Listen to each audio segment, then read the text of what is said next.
Hello, it's me, Sam again, back with another epic video, another epic Hyperfix video. Very excited because it's been a little while, and even though I would have liked to have uploaded a little bit before, this actually brings us right into what we should be talking about, which is just doing what needs to be done. Something I've dealt a lot with, especially as I've been trying to be consistent despite being an inconsistent person, is a lot of shame when you don't do things consistently. Or maybe you are doing things consistently, but you mess up one day and then you just feel like everything's over because, I don't know, your brain is always overreacting. Now, it's natural to feel like this, every now and then, but when you feel like this constantly, or if you let feelings like this stop you, it just makes things worse and it adds to the cycle of negative feelings. So today I have this advice for you. If you know you need to do it, just do it.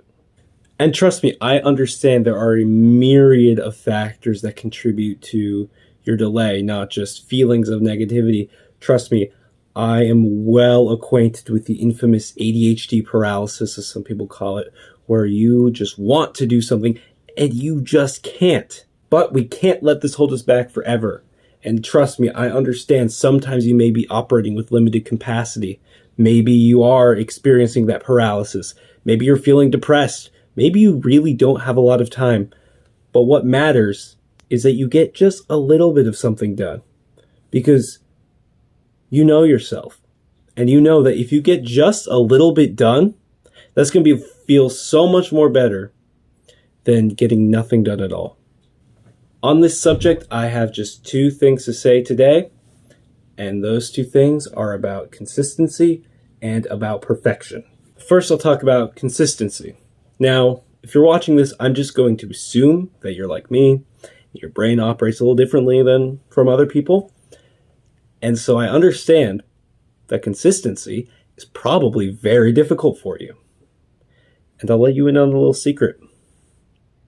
It doesn't always matter if you are the most consistent in the world. Sometimes our brains operate in a way where we are overproductive. We are insanely productive. You could sit down and write a whole book. And sometimes you can barely get down a sentence, if we're using a book analogy. And so what I want you to remember is that you should be operating at your capacity. If today you can write a whole novel, write a whole novel. And tomorrow you can only write a sentence, write a sentence. And if you miss something, don't let that hold you down. Just think, oh, I messed up. I'll do that again tomorrow. And trust me, I know that is incredibly difficult to say. I still have a hard time saying that. But would you rather live in fear and in anger and in sadness and let one missed day ruin everything? Or would you rather succeed and flourish? The second item I'd like to talk about is perfection. A lot of people, especially people with disorders, develop a sense of perfectionism. That's not good, because when things aren't perfect, we don't want to show them to the world. And we don't want to continue, because if things aren't perfect now, they'll never be perfect. And here, I'll let you in on another secret. Nothing will ever be perfect. And here's the other secret, okay? Nothing is ever perfect. And when things aren't perfect, you know what you do? You refine it, you make it better. And you have to live, though, with the fact that nothing will ever be perfect, at least in this life.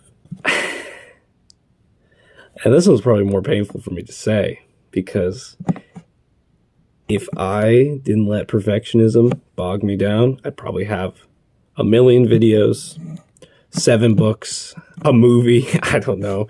So many ideas and so many things I know I could have done if I didn't just let this searing feeling of perfectionism penetrate my heart in a way that just, it stops, my creative juices from flowing. Yeah. So please, in all of your endeavors, expect the best from yourself. Try your best. Do your best. But please don't ever expect perfection from yourself, because that's only going to make things worse for you.